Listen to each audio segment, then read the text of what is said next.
की जय। राजा सद्गुरुनाथ जगन्नाथ महाराज की जय। ಪ್ರತಿ ವರ್ಷದಂತೆ ಬೆಂಗಳೂರು ಮಹಾನಗರದಲ್ಲಿ ಮಾಧವಾನಂದ ಪ್ರಭುಜಿಯವರ ಹಾಗೂ ಅವರ ಪರಮ ಶಿಷ್ಯರಾದಂಥ ಪಂಪ ಬೆಳಗಲಿಯವರ ಸ್ಮರಣಾರ್ಥ ಒಂದು ಕಾರ್ಯಕ್ರಮ. ಈ ಒಂದು ಸಮಾರಂಭದಲ್ಲಿ ಇಲ್ಲಿವರೆಗೆ ಸಾಕಷ್ಟು ಅನುಭವಿಗಳು ತಮ್ಮ ಅನುಭವಗಳು ಹೇಳಿದ್ದಾರೆ. ಈ ಸಂಪ್ರದಾಯ ಗುರು ಪರಂಪರೆಯನ್ನು ಭಾಳ ಅತ್ಯಂತ ವಿಸ್ತಾರವಾಗಿ ನಮ್ಮ ಎಕ್ಕಂಚಿಯ ಗುರುಪಾದ ಶರಣರು ಭಾಳ ಸುಂದರವಾಗಿ ಅಂದರೆ ಜೀವನ ಯಾವ ರೀತಿ ನಡೆಸಬೇಕು ಅನ್ನೋದನ್ನ ಹೇಳಿದ್ರು. ಬರೀ ಬದುಕಿನಲ್ಲಿ ಏನೈತಿ, ಎಷ್ಟು ದಿವಸ ಬದುಕ್ತೀವಲ್ಲ, ಅಷ್ಟು ದಿವಸ ಆನಂದದಿಂದ ಬದುಕೋದು, ಅದನ್ನು ಭಾಳ ಸುಂದರವಾಗಿ ಹೇಳಿದಕ್ಕೆ ಮನುಷ್ಯರಲ್ಲಿ ಆಸೆ ಆಕಾಂಕ್ಷೆಗಳಿಗೆ ಮಿತಿನೇ ಇಲ್ಲ.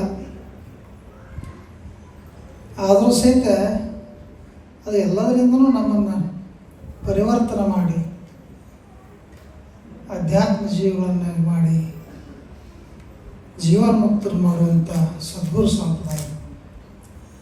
ಈ ಒಂದು ಕಾರ್ಯಕ್ರಮ ಇಲ್ಲೆಲ್ಲ 4-5 ದಿವಸ, ನಾವು ಬೆಂಗಳೂರು ಬಂದು 4-5 ದಿವಸ, ಒಂದು ದಿವಸ ಅಲ್ಲಿ ನಮ್ಮ ಸಂಗಮೇಶ್ ಬೆಳ್ಳಂಗಿಯವ್ರ ಮನೆಗೆ ಅಲ್ಲಿ ಹೋಗಿದ್ದೀವಿ. ಮತ್ತೊಂದು ದಿವಸ ಅಲ್ಲಿ ನಮ್ಮ ಜಿ ವಿ ಮಂಗಳಗಟ್ಟಿ ಸಾಹೇಬ್ರ ಮಗ ಮಾಧವಾನಂದ ಮಂಗಳಗಟ್ಟಿ ಅವ್ರ ಮನೆಯೊಳಗೂ ಮಂಗಳಗಟ್ಟಿಯವರ ಒಂದು ಸ್ಮರಣಾರ್ಥ ಕಾರ್ಯಕ್ರಮ ಮಾಡಿದ್ದೀವಿ.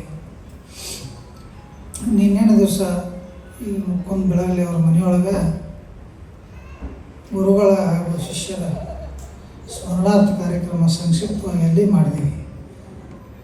ಈ ಎಲ್ಲ ಇಲ್ಲಿ ಬಂಜಾರ ಭವನದೊಳಗೆ ಇವತ್ತಿನ ದಿವಸ ಕಾರ್ಯಕ್ರಮ ಸಾಕಷ್ಟು ಸುಂದರವಾಗಿ ಇಲ್ಲಿವರೆಗೂ ಎಲ್ಲ ಗುರುಗಳು ಅನುಭವದ ಮಾತುಗಳನ್ನು ಹೇಳಿದ್ದಾರೆ. ಸಂಪ್ರದಾಯದ ನಿಯಮ, ಸಂಪ್ರದಾಯದ ಮೂಲ ಗ್ರಂಥ ಸಮರ್ಥ ರಾಮದಾಸ್ ಮಹಾರಾಜ ರಚನೆ ಮಾಡಿದಂಥ ದಾಸಬೋಧ. ಅದರೊಳಗೆ 20 ದಶಕ 200 ಸಮಾಸದಲ್ಲಿ ಮನುಷ್ಯ ಎದುರಿಸಲಾಗಿ ಹುಟ್ಟಿ ಬರ್ತಾನೆ, ಬಂದ ಮೇಲೆ ಯಾವ ರೀತಿ ಬದುಕಬೇಕು, ಬದುಕಿನಲ್ಲಿ ಸ್ವಾರಸ್ಯ, ಅದನ್ನು ಹೇಳ್ತಾರೆ. 20 ದಶಕ ದೋನಸೆ ಸಮಾಸ ಸಾಧಕೆ ಪಹಾವೆ ಸಾವಕಾಶ ವಿವರತಾ ವಿಶೇಷ ವಿಶೇಷ ಕಳವಲಾಗಿ. ಇದು ಅಧ್ಯಾತ್ಮ ಜೀವಿಗಳಿಗೆ ಸಂಬಂಧಪಟ್ಟಂಥದ್ದು. ಹೆಂಗೆ ನೀ ಅಭ್ಯಾಸ ಮಾಡ್ತಾ ಮಾಡ್ತಾ ಹೋಗಿ ಹಂಗೆ ನನಗೆ ಅದರ ಅರಿವು ಆಕೈತಿ, ತಿಳುವಳಿಕೆ ಆಕೈತಿ. ಅದನ್ನು ಅವರು ಬಾಬಾಸಾಹೇಬ್ ಮಹಾರಾಜರು ಈ ಸಂಪ್ರದಾಯವನ್ನು ಸ್ಥಾಪನೆ ಮಾಡಿದರು. ಆಮೇಲೆ ಗಿರಿಮಲೇಶ್ವರ ಮಹಾರಾಜರು ಅದನ್ನು ಮುಂದೆ ನಡೆಸ್ಕೊಂಡ್ಬಂದರು. ಅಲ್ಲಿಂದ ವಿಶಾಲವಾಗಿ ಬೆಳೆದದ್ದು ಮಾಧವಾನಂದ ಪ್ರಭುಜಿಯವರು ಎಲ್ಲ.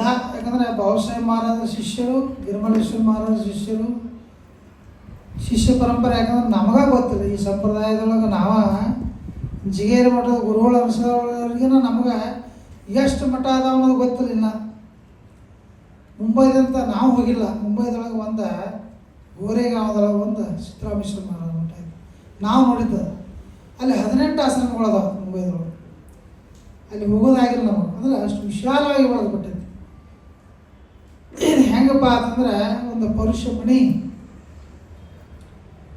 ಪರುಷಮಣಿಗೆ ಏನು ಸಾಮರ್ಥ್ಯ ಐತಪ್ಪ ಅಂತಂದ್ರೆ ಹೆಬ್ಬಣ ಅದಕ್ಕೆ ಮುಟ್ಟಿಸಿದ ಕೂಡಲೇ ಅದು ಬಂಗಾರ ಮಾಡ್ತದೆ. ಈ ಸಂಪ್ರದಾಯದಲ್ಲಿ ಒಂದು ಪರುಷಮಣಿ ಸ್ಪರ್ಶಿದಂದ್ರೆ ಮತ್ತೊಂದು ಪರುಷಮಣಿನ, ಅಂದ್ರೆ ಒಬ್ಬರು ಗುರುಗಳ ಉಪದೇಶ ಕೊಟ್ಟು ಸಾಧನೆ ಮಾಡಕ್ಕೆ ಜ್ಞಾನಿ ಒಳಕಾವ ದುಸರಾ ಜ್ಞಾನಿ ಅದು. ಶ್ರೀಮಂತನನ್ನಾಗಿ ಪರಿವರ್ತನೆ ಮಾಡುವಂಥ ಸಂಪ್ರದಾಯ ಅದು ಇಂಚಿಗೇರಿ ಸಂಪ್ರದಾಯ. ಯಾವುದೇ ಭೇದ ಭಾವಗಳಿಲ್ಲ, ದೊಡ್ಡವ ಸಣ್ಣ ಅನ್ನೋದಿಲ್ಲ, ಸಣ್ಣ ಜಾತಿ ದೊಡ್ಡ ಜಾತಿ ಅನ್ನೋದಿಲ್ಲ, ಶ್ರೀಮಂತ ಬಡವ ಅನ್ನೋದಿಲ್ಲ. ಎಲ್ಲವನ್ನೂ ಮೀರಿ ಅವರು, ಯಾಕಂದರೆ ಈ ಸಂಪ್ರದಾಯದಲ್ಲಿ ಗಿರಿಮಲ್ಲೇಶ್ವರ ಮಹಾರಾಜರಾಗಿರೋರು, ಆಮೇಲೆ ಮೊದಲಿಗೆ ಅದಕ್ಕಿಂತ ಪೂರ್ವದಲ್ಲಿ ಬಾಬಾಸಾಹೇಬ್ ಮಹಾರಾಜರು ಅವರ ಈ ಜಾತಿಯ ಒಂದು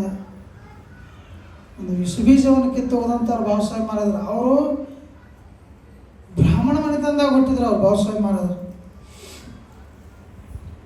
ಅದನ್ನ ಪರಂಪರೆ ಮುಂದುವರ್ಸ್ಕೊಂಡು ಬರಲಿಲ್ಲ.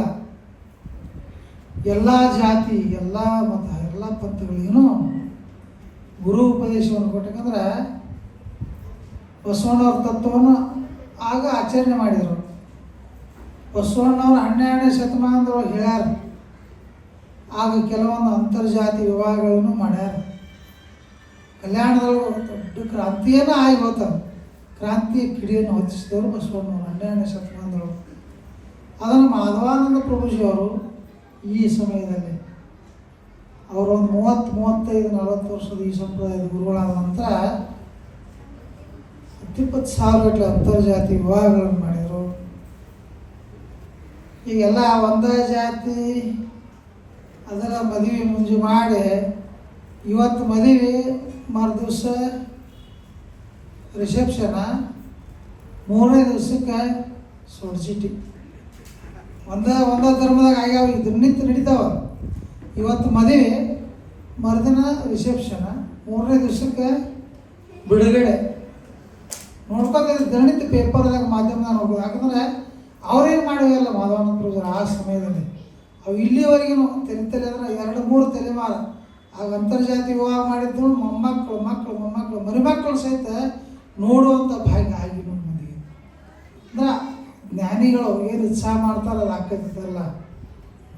ಜ್ಞಾನಿಗಳು ಏನು ಉತ್ಸಾಹ ಮಾಡ್ತಾರೆ ಅದು ಆಕೈತಿ. ಹಂಗೆ ಅವರು ಮಾಧವಾನಂದ ಪ್ರಭುಜಿಯವರು ಈ ಸಂಪ್ರದಾಯದಲ್ಲಿ ಮಹಾನ್ ಕಾರ್ಯವನ್ನು ಮಾಡಿದರೆ. ಏನಪ್ಪ ಅಂತಂದರೆ ದೇಶದ ಸ್ವತಂತ್ರ, ಕರ್ನಾಟಕ ಏಕೀಕರಣ, ಗೋವಾ ವಿಮೋಚನೆ ಎಲ್ಲ ರಂಗದೊಳಗೂ ಹೋರಾಟ ಮಾಡಿದರು.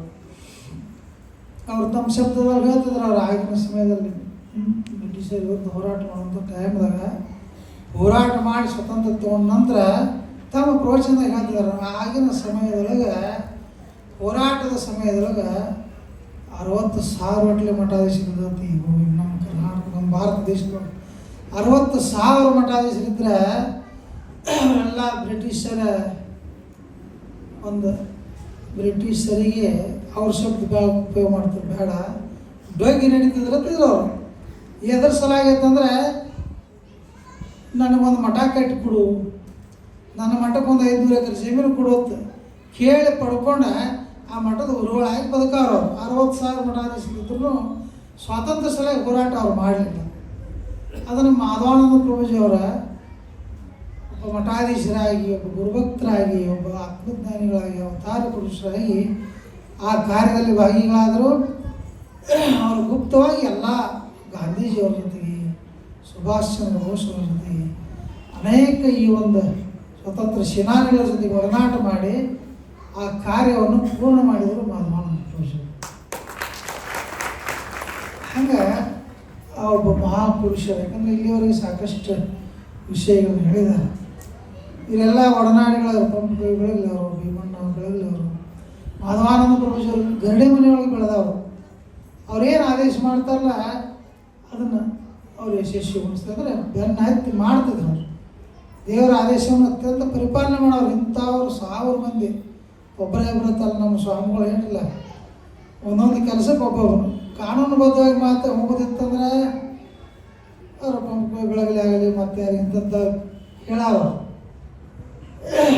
ಸಾಮೋಪಾಯ, ದಂಡೋಪಾಯ ಎರಡೂ ಶಕ್ತಿ ಇತ್ತವ್ರು.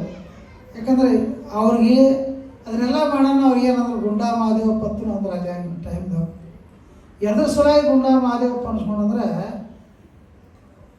ಶ್ರೀಮಂತರ ತುಳಿತಕ್ಕೆ ಕೆಲವೊಂದು ಬಡಬಗ್ಗರು, ಯಾಕಂದರೆ ಈ ಒಂದು 50,000 ಕೊಟ್ಟು ಕಿಶಿಂದ ಅದನ್ನು 5 ಲಕ್ಷ 50 ಲಕ್ಷ ಮಾಡಿ ಬಡ್ಡಿ ಹಂಚಿಕಿಸಿಂದ ಅವ್ರ ಆಸ್ತಿ ನೋಡ್ಕೊತಿದ್ರು. ಅವರು ಅಂಥವ್ರನ್ನ ಅವ್ರ ಆಸ್ತಿ ಏನೊಂದು ಎಷ್ಟು ನೀರು ರೊಕ್ಕ ಕೊಟ್ಟಿಲ್ಲ ಅಷ್ಟು ತೊಗೊಂಡು ಅವ್ರ ಆಸ್ತಿ ಅವ್ರು ಬಿಟ್ಟು ಕೊಡ್ತಿದ್ರು. ಮೊದಲು ಹೇಳ್ತಿದ್ರು ಸಾಮೋಪಾಯ. ಆಮೇಲೆ ಮುಂದೆ ದಂಡೋಪಾಯ ಇಂಥವು ಸಾವಿರಾರು ಕಾರ್ಯಗಳನ್ನು ಮಾಡಿದರು. ಅದನ್ನು ನಾಗಪ್ಪನಾಗ ಗೊತ್ತೈತಿ ಎಲ್ಲ ಇದು.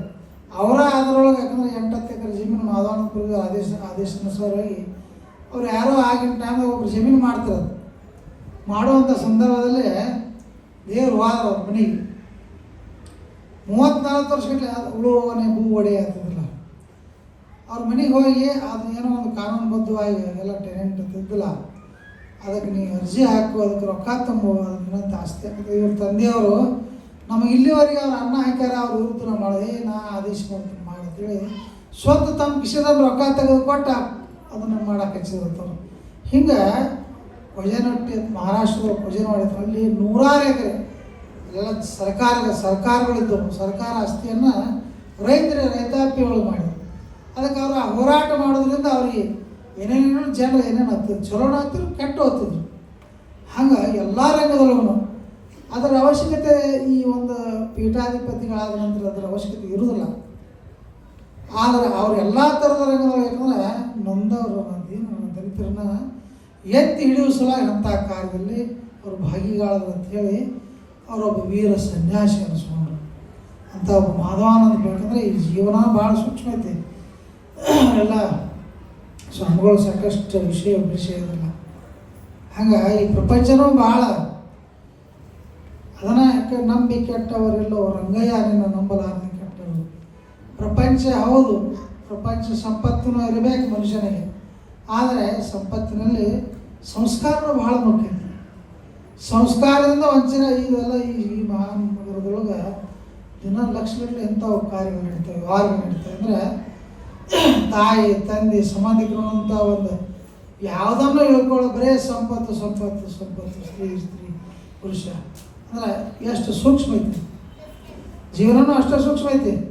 ನಾವು ನಮ್ಮ ಮಕ್ಕಳ ಸಲುವಾಗಿ ಸರ್ವಸಂಗ ಪರಿತ್ಯಾಗ ಮಾಡ್ತೀವಿ, ಅವ್ರಿಗೆ ಭಾಳ ಉನ್ನತ ಮಟ್ಟದ ಶಿಕ್ಷಣ ಕೊಡ್ತೀವಿ. ಅವ್ರು ದೊಡ್ಡ ನೌಕರಿ ಆದ ನಂತರ ಕೋಟಿಗಟ್ಟಲೆ ಸಂಪತ್ತು ಗಳಿಸಿದ ನಂತರ ತಾಯಿ ತಂದಿನ ದಾದ ಮಾಡೋದು. ಅದಕ್ಕೆ ಹೇಳ್ತಾರಲ್ಲ ಅವರು ಸಣ್ಣ ವಯಸ್ಸಿದಾಗ ತಾಯಿ ತಂದೆ ಪ್ರೀತಿಯಿಂದ ಸ್ನಾನ ಸಂಧ್ಯಾದಿಗಳು ಮಾಡಿಸಿ ಅವ್ರ ಪುಸ್ತಕ ಹೆಗಲಿ ಹಾಕಿ ಕೈ ಹಿಡಿದು ಕರ್ಕೊಂಡು ಹೋಗಿ ಶಾಲೆಗೆ ಬಿಟ್ಟು ಬರ್ತಾರೆ. ಮುಂದೆ ವಯಸ್ಸು ಅವರೆಲ್ಲ ದೊಡ್ಡವರಾಗಿ ದೊಡ್ಡ ಶ್ರೀಮಂತರಾಗಿ ಕೋಟಿಗಟ್ಟಲೆ ಆಸ್ತಿ ಮಾಡಿದ ನಂತರ ಅದೇ ತಾಯಿ ತಂದೆ ಮುಪ್ಪಾವಸ್ಥೆ ಬಂದ ನಂತರ ಅವ್ರು ವಯಸ್ಸಾದ ನಂತರ ರೋಗ ರುಜಿಗಳಾಗಬೇಕು. ಆ ಟೈಮ್ದಾಗ ಅವ್ರ ಮನ್ಯಾಗ ಬ್ಯಾಸರಾಗಿ ಅವ್ರೇನು ಸರ್ವಸಂಗ ಪರಿತ್ಯಾಗ ಮಾಡಿದಂಥ ತಾಯಿ ತಂದೆದಲ್ಲ, ಆ ತಂದೆ ತಾಯಿನ ಆ ಮಕ್ಕಳು ಕೈ ಹಿಡಿದು ಕರ್ಕೊಂಡು ಹೋಗಿ ದೊಡ್ಡವ್ರು ಮಾಡ್ಯಾರಲ್ಲ ಇವರು ತಾಯಿ ತಂದೆ, ಅವ್ರನ್ನ ಕೈ ಹಿಡಿದು ಕರ್ಕೊಂಡು ಹೋಗಿ ಅನಾಥಾಶ್ರಮದಾಗ ಬಿಡ್ತಾರೆ. ಇದು ಸಂಸ್ಕಾರ. ಈಗ ಇಂಥ ಸಂಸ್ಕಾರ ಬೆಳೀಲಾಗತ್ತೆ. ಆದ್ದರಿಂದ ಈ ಆಧ್ಯಾತ್ಮಿಕ ಚಿಂತನ, ಅಧ್ಯಾತ್ಮದ ಒಂದು ಅವಶ್ಯಕತೆ ಎದುರಿಸಲಾಗೈತಪ್ಪ ಅಂತಂದರೆ ಹೀಗೆಲ್ಲ ಆಗಬಾರದು. ಮನುಷ್ಯ ಸಂಪತ್ತು ಸ್ತ್ರೀ ಪುರುಷ ಇವು ಅಮೋಘದೊಳಗಿರಲಿ ಇದ್ರ ಸಹಿತ ಎಷ್ಟು ಈ ಕಾಲ ಇದ್ರ ಸಲುವಾಗಿ ನಾವು ಇರ್ತೀವಿ. ಅದರೊಳಗೆ ಅಧ್ಯಾತ್ಮ ಜೀವಿಗಳಾಗಿ ಬದುಕೋದು ಭಾಳ ಅವಶ್ಯಕತೆ ಇದೆ. ಅಧ್ಯಾತ್ಮ ಮನುಷ್ಯನಿಗೆ ಭಾಳ ಅವಶ್ಯಕತೆ. ಅಧ್ಯಾತ್ಮದ ಸಂಸ್ಕಾರ ಥರ ಯಾರ ಮನೆಯೊಳಗೆ ಮಕ್ಕಳು ನಾವು ಭಜನೆ ನಿತ್ಯ ನಿವಾದಗಳು ಮಾಡ್ತೀವಲ್ಲ, ಅವ್ರ ಮನೆಯೊಳಗೆ ಮಕ್ಕಳ ಸಹಿತ ಅದೇ ಸಂಸ್ಕಾರ. ನಾವು ಭಜನೆ ಮಾಡೋಣ, ನಾವು ಭಜನೆ ಆರತಿ ಮಾಡೋಣ ಅಂಥೇಳಿ ಆ ಸಂಸ್ಕಾರದೊಳಗೆ ಬೈತಾರೆ. ಆ ಸಂಸ್ಕಾರ ಇರಲಿಲ್ಲಪ್ಪ ಅಂತಂದ್ರೆ ಕೆಟ್ಟ ಸಂಸ್ಕಾರಗಳು ಬೆರೆತು ವ್ಯರ್ಥ ಕಾಲಗಳ ಹಂಗೆ ಆಗಲಾರ್ದ ಅವ್ರು ಮಾಧವಾನಂದ ಶ್ರಮವನ್ನು ಭಾಳ ಈ ದೇಶದ ಸಲುವಾಗಿ, ದೇಶದ ಅಭಿವೃದ್ಧಿ ಸಲುವಾಗಿ ಅವರು ಈ ಸಂಪ್ರದಾಯದಲ್ಲಿ ಇದ್ದುಕೊಂಡು ಸಹಿತ ಸಂಪ್ರದಾಯ ಗುರುಗಳಾದರೂ ಸಹಿತ ಅವರು ಎಲ್ಲ ಥರದ ಎಲ್ಲ ರಂಗದ ಈ ಪ್ರಾಪಂಚಿಕ ಮನೋಭಾವದ ಸಾಕಷ್ಟು ವ್ಯವಹಾರಗಳನ್ನು ಎಲ್ಲೆಲ್ಲ ಕಲಾಗಳ ಬಂದಿರ್ತಾವನ್ನೆಲ್ಲ ಸಮಸ್ಯೆಗಳು ಬಗೆಹರಿಸ್ತಿದ್ರು. ಎದ್ರ ಸಲುವಾಗಿ ಅವ್ರಿಗೇನು ಅವಶ್ಯಕತೆ ಇತ್ತು? ಮಠಾಧೀಶರು ಭಕ್ತರು ಬರ್ತಾರೆ, ಕಾಲು ಬೀಳ್ತಾರೆ, ದಕ್ಷಿಣ ಕೊಡ್ತಾರೆ, ಬೇಡಿದ ಮಾತು ಏನು ಬೇಡ್ತಾರೆ ಅಂದ್ರೆ ಕೊಡ್ತಾರೆ. ಆದರೆ ಅವ್ರ ಸಮಸ್ಯೆಗಳು ಪರಿಹಾರ ಮಾಡೋದು ಅವ್ರಿಗೇನು ಅವಶ್ಯಕತೆ ಇತ್ತು? ಅಂಥ ಒಂದು ಕಾರ್ಯವನ್ನು ಅವರು ಸಾಕಷ್ಟು ನಾಗಪ್ಪನವ್ರು ಒಂದು ಮಾತು ಹೇಳಿದ್ರು. ಒಬ್ಬರು ಅಜ್ಜಿ ಅವ್ರು ನಮ್ಮ ಅಕ್ಕನ ಮಗಳು ಹಂಗೆ ಹೇಳ್ತೀವಿ ಅಂದ್ರೆ ಇಂಥ ಘಟನೆಗಳು ಭಾಳ ಮಾಡ್ಯಾರ ಅವ್ರು ಏನೋ ಅಲ್ಲಿ ರಾಯಬಾಗ ತಾಲೂಕದ ಒಂದು ಮಂತಂದಾಗ ಹರಿಜನ ಮಂತಂದಾಗ ಹೆಣ್ಮಗಳಿಗೆ ಅವ್ರು ಮಾಧವಾನಂದ ಪ್ರಭುಜವ್ರ ಚಳವಳಿ ಸಮಯದಲ್ಲಿ ಅವ್ರಿಗೆ ಊಟ ಉಪಚಾರ ನೀರಿನ ವ್ಯವಸ್ಥೆ ಮಾಡ್ತಾರೆ. ಚಳವಳಿಯವರು ಆ ಒಂದು ಉಪಕಾರವನ್ನು ಹಿಡಿದವ್ರು ಮಾಧವನ ಆಕೆ ಒಬ್ಬನ ಕಾಲಕ್ಕೆ ಪರಿಸ್ಥಿತಿ ನಾಜೂಕಾದಾಗ ತಮ್ಮ ಗಾಡ್ಯಾಗ ಕುಣಿಸ್ಕೊಂಡು ಎಲ್ಲ ಕಡೆ ತಿರುಗಾಡಿ ಇವ್ರು ಯಾರು ಅಂದ್ಕೊಳ್ಳೆ ಇವ್ರು ನಮ್ಮ ಸಂಬಂಧಿಕರು, ನಮ್ಮ ವಂಶಜರು ಅಂತ ಹೇಳಿದಿರ್ತಾರೆ. ಅರ್ಜೆಂಟದ್ದು ಹೆಣ್ಮಗಳಿಗೆ ಆಕೆಗೆ ನೂರಾರು ಸೀರೆಗಳಾದವು ಎಲ್ಲ ಕಡೆ. ಏನಪ್ಪ ಅಂತಂದ್ರೆ ದೇವ್ರ ಸಂಬಂಧಿಕರು ಅಂದ್ಕೊಳ್ಳೆ ಆಕೆನ ಸ್ನಾನ ಸಂಧ್ಯಾ ಮಾಡೋದು, ಆಕೆ ಬಟ್ಟೆಗಳನ್ನು ತರೋದು, ಎಷ್ಟು ಪ್ರೀತಿ ಇವತ್ತು. ಯಾಕಂದ್ರೆ ಯಾರೋ ಏನೋ ಸಂಬಂಧ ಇಲ್ಲದಂಥ ವಿಷಯ ಎದ್ರ ಸಲಾಗಿ ಇದನ್ನು ಮಾಡಿದ್ರಪ್ಪ ಅಂತಂದರೆ ಸ್ವತಂತ್ರ ಚಳವಳಿಗಾರರಿಗೆ ಸ್ವತಂತ್ರ ಚಳವಳಿ ಟೈಮ್ದಾಗ ಆ ಸೇನಾನಿಗಳಿಗೆ ಒಂದು ತುತ್ತು ಅನ್ನ ನೀರ ಕೊಟ್ಟಿದ್ರ ಸಲಾಗಿ ಆ ಉಪಕಾರವನ್ನು ತೀರಿಸಿದ್ರು ಮಾಧವನ ಪ್ರಭುಜರು. ಇಂಥ ಕಾರ್ಯದಲ್ಲಿ ಅವ್ರು ಭಾಳ ಯಾಕಂತಂದ್ರೆ ಈ ಸಂಪ್ರದಾಯ ಗುರು ಪರಂಪರೆ ಸಾಕಷ್ಟು ವಿಷಯಗಳು ಹೇಳೋದವ. ಸಮಯ 2 ಗಂಟೆ ಆಗಿದೆ. ಈ ಪ್ರಪಂಚ ಅನ್ನೋದು ಭಾಳ ಮನುಷ್ಯನ ಈ ಮಾಯಾ ಏನು ಸಿಗ್ತೈತೆ ಅಂದ್ರೆ ಏನು ಭಾಳ ನೋಡಂಗಿಲ್ಲ. ಹಂಗೆ ಒಬ್ಬ ಅತ್ಯಂತ ಶ್ರೀಮಂತ ಹೆಣ್ಮಗಳು, ಶ್ರೀಮಂತನಲ್ಲ, ಮೈ ತುಂಬ ಆಭರಣಗಳು ಹಾಕ್ಕೊಂಡು ಒಂದು ಬಂಗಾರದ ಪೆಟ್ಟಿಗೆ ತೊಗೊಂಡು, ಹಾಗೆಲ್ಲ ಬಂಗಾರ ಲೇಪನ ಮಾಡಿದ್ರು, ಅದಕ್ಕೆ ಬಂಗಾರದ ಕೀಲೆ ಹಾಕಿ ಅದನ್ನ ತಗೊಂಡು ಒಂದು ಟ್ರೈನ್ನೊಳಗೆ ಪ್ರವಾಸ ಮಾಡಕ್ಕೆ ಬಂದದ್ದು ಹೊಂಟಿದ್ವಿ. ಆ ಬಂಗಾರದ ಪೆಟ್ಟಿಗೆ ಇಟ್ಕೊಂಡು ಆ ಹಿಟ್ಟು ಅಲ್ಲಿ ಒಳಗೆ ಇಟ್ಟಕನ ರೈಲ್ವೆ ಕೆಳಗೆ ಹಿಡಿದು ಹಾಕಿದು ರೈಲ್ವೆ ಹೋಗಿಬಿಡ್ತು. ಆ ಒಂದು ದೃಶ್ಯವನ್ನು ಒಂದು 4 ಮಂದಿ ತುಡುಗರು ನೋಡ್ತಿದ್ರು. ಅದು ನೋಡಿದ ಕೂಡಲೇ ಆಕೆ ಬರ್ತಾಳೆ ಹಾದಿ ನೋಡಿದ್ರೆ ಆಕೆ ಬರಲಿಲ್ಲ. ಈ ಪೆಟ್ಟಿಗೆ ನಾವು ತೊಗೊಂಡು ಮ್ಯಾಗ ಇಷ್ಟೆಲ್ಲ ಆಯ್ತಂದ್ರೆ ಒಳಗೆ ಅಷ್ಟು ಬಂಗಾರ ಅದ ಇರ್ಬೇಕೆಲ್ಲ ಸಂಪತ್ತು ಇರ್ಬೇಕಂತೇಳಿ ಆ ರೈಲ್ವೆ ಆಗ ಹೋಗ್ತಿತ್ತು. ಅವ್ರು ಅದ್ರಾಗ ಹೋದ್ರು ಇದು ಅದಕ್ಕೆ ಅವ್ರು ಮೊದಲೇ ತೊಡುಗ್ರ ಇದನ್ನ ಹೆಂಗೆ ಎಬ್ಸ್ಕೊಂಡು ಅಂದರೆ ವಿಚಾರಗಳು ಹೇಳ್ಬೇಕು. ಯಾಕಂದ್ರೆ ಇದಕ್ಕೆ ಹೇಳಲ್ಲ ಅವರು ಒಂದು ಮಠ ಮಂದಿರಗಳು ಆಗ್ಬೇಕಾದ್ರೆ ಕಷ್ಟ ಭಾಳ ಐತಿ. ಆದರೆ ಒಬ್ಬೊಬ್ರು ಇದ್ರೊಳಗೆ ಸಾವಿರ ಕೋಟಿ ಇರಲಿ ಹೇಳ್ತಾರೆ. ನಿಮ್ಮ ನ್ಯೂಸ್ದಾಗ ಬರ್ತಿರ್ತಾವೆ. ಇಲ್ಲಿ ಪೈಪ್ನಾಗ ಗಾದಿ ಬಡ್ಡ್ಯಾಗ ಅಲ್ಲಿ ಕೋಟಿ ಸಾವಿರ ಕೋಟಿ ದುಡ್ಡು ಅದನ್ನು ಉಪಭೋಗ ಮಾಡುವಂಥ ಸಾಮರ್ಥ್ಯ ಅಷ್ಟು ದುಡ್ಡು ಗಳಿಸಿಟ್ಟಾರೆ. ಆದರೆ ದಾನ ಧರ್ಮ ಮಾಡೋದು ಭಾಳ ಕಠಿಣ. ಹಂಗೆ ಎಲ್ಲೇ ಹೋಗ್ತು ಅದನ್ನ ಎದುರಿಟ್ಕೊಂಡು ತುಡುಗರು ಮೇಲೆ ಇದನ್ನು ಹೋದ ಇವ್ರು ಹಾಲ್ಚಾಲ್ ನೋಡ್ಕೊಂಡು ಅಂದ್ರೆ ಎಲ್ಲೋ ಒಂದು 106 ಕಿಲೋಮೀಟ್ರ್ ಹೋದ ನಂತರ ಇವ್ರು ಏನೋ ತುಡು ಮಾಡ್ಕೊಂಡು ಬಂದಾರ ಅಂತ ಹೇಳಿ 4 ಮಂದಿ ಪೊಲೀಸರು ಅದನ್ನು ಬಂದ್ ಮಾಡಿ ಇವ್ರು ಅಡ್ಡಿ ಬಂಗಾರದ ಪೆಟ್ಟಿಗೆ ತೆಳಗಿಳಿಸಿದ್ರು ಒಂದು ಇದ್ರೊಳಗೆ ಸ್ಟೇಷನ್ದಾಗ. ಇದು ನಮ್ಮದೈತೆ ಅಂತ ಅವ್ರನ್ನವ ಇವ್ರು ನೀವು ಎಲ್ಲೇ ತುಡು ಮಾಡ್ಕೊಂಡು ಬಂದಿರತ್ತಂತ ಅವ್ರನ್ನವ್ರು ಇದು ನಮಗೆ ಸಂಬಂಧಪಟ್ಟದೈತೆ. ಅವರು ಅವ್ರ ಜಗ ಆಡಿ ಕಡೆಗೆ ಅವ್ರನ್ನ ಪೆಟ್ಟಿಗೆ ಕೂಡ ಪೊಲೀಸ್ ಸ್ಟೇಷನ್ಗೆ ತೊಗೊಂಡು ಅಂದ್ರೆ ಇವ್ರು ನಾವು ತಿನ್ಬೇಕತ್ತವ್ರ ಇದು ನಮಗೆ ಸಂಬಂಧಪಟ್ಟದೈತೆ ಅಂತ ಅವ್ರು ಪೊಲೀಸರು ಹೋಗಿ ನೋಡಿದಾಗ ಅದ್ರ ಏನಿತ್ತಪ್ಪ ಅಂತಂದ್ರೆ ಇಲ್ಲಿ ತೆಗೆದು ನೋಡಿದಾಗ ಅದ್ರ ಒಂದು ಸತ್ತು ಹೆಣ ಇತ್ತಂತ. ಆಕೆ ಮರ್ಡರ್ ಮಾಡಿ ಅದ್ರ ಆಯ್ಕೆ ಒಂದು ಪೆಟ್ಟಿಗೆ ರಿಲೇಟೆಡ್ ಬಿಟ್ಟು ಹೋಗಿಬಿಟ್ಟು ಪೆಟ್ಟಿಗೆನೇ ಬಿಟ್ಟು ಹೋಗಿ ನಮಗಂತ ಇವು ತುಡುಗರು ಅದನ್ನು ಈ ತುಡುಗರ ಕೈಯನ್ನು ಕಸ್ಕೊಂಡು ಹೋಗ್ಬೇಕಂತ ಪೊಲೀಸರು. ಇದು ಜೀವನ ಚಕ್ರಿಗೆ ನೋಡ್ದೈತದ ನೋಡಿ ಯಾರು ಎಲ್ಲಿ ಏನು ಸಿಗ್ತೈತಿಲ್ಲ ಬಡ್ಕೊಂಡು ಕುಲ್ಲಣ ಇಂಥ ಜಗತ್ತಿನಲ್ಲೇ ಮಾಧವಾನಂದ ಪ್ರಭುಜಿಯವರು ಹೇಳೋದು ಗಾಂಧೀಜಿಯವರು ಹೇಳುವಂಥ ಮಾತು ಕೆಲವೊಂದು ಶಬ್ದಗಳು ಈ ಒಂದು ದೇಶವನ್ನು ಅಧ್ಯಾತ್ಮದ ಅನುಗುಣವಾಗಿ ದೇಶವನ್ನು ಆಳಿದರೆ ಅಂದರೆ ಅಧ್ಯಾತ್ಮ ಜೀವಿಗಳ ದೇಶವನ್ನು ಆಳಿದರೆ ಈ ದೇಶ ಸ್ವರ್ಗ ಸಮಾನ ಆಕತ್ತಿದ್ರು ಅವರು. ಅಂಥ ಒಂದು ಅವ್ರ ಇಚ್ಛೆಯನ್ನು ಅವರೆಲ್ಲ ಈ ಸಂಪ್ರದಾಯ ಗುರು ಪರಂಪರೆಯಲ್ಲಿ ಬೆರೆತವರೆಲ್ಲ ತಮ್ಮ ಆಯುಷ್ಯವನ್ನು ಪ್ರಮುಖವಾಗಿ ಬೆಳಗದವರು ಹೇಮಣ್ಣ ಬೆಳಗದವರು ತಮ್ಮ ಪ್ರಪಂಚದೊಳಗೆ ಇದ್ದುಕೊಂಡನ ಅವ್ರು ತಮ್ಮ ಪ್ರಪಂಚ ಮತ್ತು ಅವ್ರಿಗೆ ಅವರು ಅಂತಲ್ಲ ಅವರೆಲ್ಲ ಸಾಕಷ್ಟು ಪ್ರಮುಖ ಬೆಳಗದ ಕೆಲವೊಂದು ವಿಷಯಗಳು ಹೇಳುವಾಗ ಧಾರಾಕಾರವಾಗಿ ಅವ್ರ ಕಣ್ಣಾಗ ನೀರು ಬರ್ತಿದ್ರು. ಅಂದ್ರೆ ಅಂಥ ಒಂದು ಉಪಕಾರನೂ ಅವ್ರಿಗೆ ಮಾಡ್ಯಾರ. ಅವ್ರುಗಳು ಮರಿಬಾರ್ದಪ್ಪ ಅಂತಂದ್ರೆ ಆ ಉಪಕಾರದಿಂದ ಆಗಂಗಿಲ್ಲ. ಗುರುವಿನ ಮರಿಬಾರ್ದು. ನಾವು ಏನೋ ಇದ್ರು ಏನೋ ಮಾಡಿ ನಾವು ಇವ್ರು ಮಠ ಮನೆಗಳು ಹೋಗಿ ಸ್ವಾಮಿಗಳಿಗೆ ಭೇಟಿ ಹಾಕಿ ನಮಸ್ಕಾರ ಮಾಡ್ತೀವಿ, ಅವ್ರು ನಮ್ಗೆ ಸತ್ಕಾರ ಮಾಡ್ತಾರೆ, ಆಯ್ತು ಅದು ಅಲ್ಲಿಗೆ ಉಳಿತದೆ. ಮತ್ತು ಮನೆಗೆ ಬಂದ್ಕೊಳ್ಳಿ ಅವ್ರು ಅಲ್ಲೇ ಇವ್ರಿಗೆ ಮರೆತು ಬಿಡ್ತೀವಿ. ನಾವು ಮರಿಲಾರಂಥ ಉಪಕಾರ ಮಾಡಿದಂಥ ಯಾರು ಅಂದ್ರೆ ಅವ್ರು ಮಾಧವಾನಂದ ಅಂಥ ಕಾರ್ಯಗಳಿಗೆ ಈ ಒಂದು ಸಪ್ತಾಹ ಕಾರ್ಯಕ್ರಮ ಇವತ್ತು ಇದೆಲ್ಲ ಈ ಬಂಜಾರ ಇದು 3ನೇ ವರ್ಷದ ಕಾರ್ಯಕ್ರಮವರೆಗೂ ಇಲ್ಲಿ ಹುಡುಗರು ಹಾಕೋಣ ನಾವು ಅಲ್ಲಿ ಒಂದು 2 ವರ್ಷ ಮಾಡಿದ್ವಿ. ಹಿಂಗೆ ಯಾಕಂದ್ರೆ ಇದೊಂದು ಸಂಕಲ್ಪ ಮುಖಂದಕ್ಕೆ ನಾವು ಮೊದಲ ಮಾತಾಡಿದ್ವಿ. ಈ ವರ್ಷ ಸಂಕ್ಷಿಪ್ತ ಮನ್ಯಾಗ ಮಾಡುತ್ತೆ ಮತ್ತು ಅದು ಬದಲಾವಣೆ ಆಗಿ ಮಂದಿರ ಕೂಡ್ಸೋದು ಹೆಂಗೆ ಅವ್ರವ್ರ ತಾವ ಬರ್ತಾರೆ ಮಂದಿ. ನಾವು ಮಾಡೋದು ಅಷ್ಟೇ ಕೆಲಸ. ಭಕ್ತರಿಗೆ ಬ್ಯಾಸರಿಲ್ಲದ ಭಕ್ತರು ನಮ್ಮ ಭಕ್ತರು ಅಂದ್ರೆ ಮೊನ್ನೆ ಮುಗಿಸ್ಕೊಂಬಂದಾರ ಮಠದಾಗ ದೇವರ ಸಪ್ತ ಆ ದೊಡ್ಡ ಒಂದು ಸುವರ್ಣ ಮಂದಿರದ ಉದ್ಘಾಟನೆ ಕಳಸಾರೋಹಣ ಕಾರ್ಯಕ್ರಮ ಭಾಳ ದಿನ ಎಲ್ಲ ಮುಗಿಸೋದು. ಆದರೂ ಸಹಿತ ಮತ್ತಿಲ್ಲ ಇಲ್ಲಿ ಕಾರ್ಯಕ್ರಮ ಐತೆ ನಮ್ಮ ಗುರುವಿನ ಕಾರ್ಯಕ್ರಮಗಳು ಮತ್ತೆ ಎಲ್ಲರೂ ಬಳಿಗೆ ಬಂದುಬಿಟ್ಟು. ಅದರ ಅರ್ಥ ನಿಮ್ಗೆ ಅಧ್ಯಾತ್ಮದಲ್ಲಿ ಭಾಳ ಆಸಕ್ತಿ. ನೀವು ಎಷ್ಟು ಅಧ್ಯಾತ್ಮದಲ್ಲಿ ಆಸಕ್ತಿ ಇರ್ತೀರಿ ನಮ್ಮ ಪ್ರಪಂಚನೂ ಅಷ್ಟು ಆ ಪರಮಾತ್ಮ ಆಸಕ್ತಿಯಿಂದ ನಮ್ಮನ್ನು ಸುಧಾರಣೆ ಮಾಡ್ತಾನೆ. ಇದೆಲ್ಲ ಯಾಕಂದ್ರೆ ಜಗತ್ತು ನೋಡಿ ರಾಜ ಮಹಾರಾಜ ಚಕ್ರವರ್ತಿಗಳು ಆಳ್ವಿಗೆ ಇರ್ತಾನಲ್ಲ, ಯಾವುದೂ ಅಸ್ತಿತ್ವ ಉಳಿದಿಲ್ಲ, ಎಲ್ಲ ಪ್ರೇಕ್ಷಣೀಯ ಸ್ಥಳಗಳಾಗ್ಯಾವ. ದೊಡ್ಡ ದೊಡ್ಡ ರಾಜರು ಆಗ್ಯಾರ ನೋಡಿ. ಆ ಕಡೆ ಎಲ್ಲ ದಿಲ್ಲಿ ಸೈಡ್ ನೋಡಿಲ್ಲ ಅರಮನೆಗಳೆಲ್ಲ ಅಂದಂಥ ಅರಮನೆಗಳು ಕಟ್ಟ್ಯಾರ. ಅವೆಲ್ಲ ಜೈಪುರ ಫತೇಪುರ ಬರ್ತಾವೆ. ಅವರೆಲ್ಲ ನಾವು ಶಾಶ್ವತವಾಗಿ ಈ ಭೂಮಂಡಲವನ್ನು ನಮ್ಮ ವಂಶ ಪಾರಂಪರೆ ಆಳ್ತೀವತ್ತ ಅರಮನೆಯನ್ನು ಕಟ್ಟಿದಾರೆ ಅವರು. ಆದರೆ ಅದು ಸೇಕೆಗೆಲ್ಲ ಪ್ರೇಕ್ಷಣೀಯ ಸ್ಥಳ ಆಗ್ಯಾವ. ಆದರೂ ಸಹಿತ ಈ ಸಂಪ್ರದಾಯ ನಂಬಿದಂಥ ಭಕ್ತರೇನದಲ್ಲ ಅವ್ರ ಪ್ರಪಂಚಕ್ಕೆ ಯಾವುದೂ ಅಡಚಣೆ ಬರಲಾರ. ನಾವು ದಿನನಿತ್ಯ ನೇಮ ಉಪವಾಸನ ಧ್ಯಾನ ಮಾಡ್ತಿದ್ದೇವೆ ಅಂದ್ರೆ ನಾವು ಯಾವುದೂ ಅಡಚಣೆಗಳು ಬರೋಂಗಿಲ್ಲ.